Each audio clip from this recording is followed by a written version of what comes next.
তিন ব্যক্তির জন্য জান্নাত হারাম। এক, মুদমিনু খামরিন, যে মদ খায়, নেশা করে, নেশাখোরের জন্য জান্নাত হারাম। নেশাখোর, মদখোর, গাঞ্জাখোর, ফুট্টাখোর, বাবাখোর, ডাইলখোর, এই জান্নাত তার জন্য হারাম।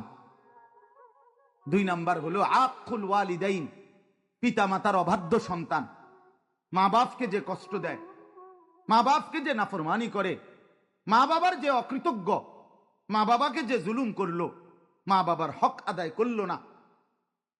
আল্লাহ রাসূল সাল্লাল্লাহু আলাইহি ওয়াসাল্লাম বলেন জান্নাত তার জন্য হারাম।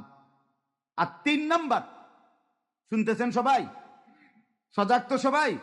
তিন নাম্বার ওয়াদাইয়ুস, রাসূলুল্লাহ বলেন দাইয়ুসের জন্য জান্নাত হারাম। এখন প্রশ্ন হলো দাইয়ুস কে? খোদার কসম বাপ, এটা আমারও বলা না, আপনার কোন আলেমেরও না, আল্লাহ রসুল বলে দিছে। দাইয়ুস কাকে বলে? রসুল বলছে ওয়াদাইয়ুস আল্লাযী ইউকিররু আহলাহু আল খুবুস।